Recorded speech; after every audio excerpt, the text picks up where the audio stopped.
Hello all, welcome to Charanya vlogs. ఈరోజు weekend అవడం వల్ల నేను మా హస్బెండ్ రాజమండ్రికి 20 కిలోమీటర్స్ డిస్టెన్స్లో ఉన్న గాదరాడ టెంపుల్స్కి అయితే స్టార్ట్ అయిపోయాం. ఈ టెంపుల్ గురించి చాలామంది చెప్పారండి, చాలా అందంగా ఉంటుంది, చూడవలసిన టెంపుల్ అని. అది ఎక్స్పీరియన్స్ చేయడం కోసం మేమైతే స్టార్ట్ అయిపోయాం. ఇది కోరుకొండ గ్రామానికి చాలా దగ్గరలోనే ఉంటుంది అండ్ రూట్ అండ్ డైరెక్షన్ కూడా చాలా ఈజీగా ఉందండి, పెద్దగా కష్టపడాల్సిన అవసరం లేదు. అండ్ ఈ టెంపుల్ విషయానికి వస్తే చూడడానికి చాలా బాగుంది. ఇది వచ్చి ఆఫ్టర్నూన్ 12 క్లోజ్ చేసేస్తారంట, తిరిగి 3:30కి ఓపెన్ చేస్తారంట. ఆ విషయం మాకు తెలియక మేమైతే 11:40కి టెంపుల్కి వెళ్ళాం. చాలా ఫాస్ట్గా అన్ని టెంపుల్స్ని అయితే దర్శనం చేసుకున్నాం.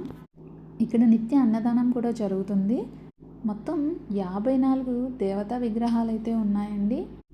అలాగే 52 టెంపుల్స్ని అయితే కన్స్ట్రక్ట్ చేశారు.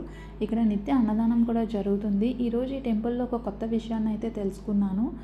దేవుడికి ఒక యుగం ఒక రోజుతో సమానం అంట. అలాగా సదాశివస్వామి అని ప్రతిష్ఠించారు విగ్రహాన్ని. దానికి చాలా తలలతో నిండి ఉంది. ఆ పక్కనే చండీశ్వరి దేవిని కూడా ప్రతిష్ఠించారు. చాలా శక్తివంతమైన ఆవిడట, ఏ కోరిక కోరినా తప్పక నెరవేరుతుందంట.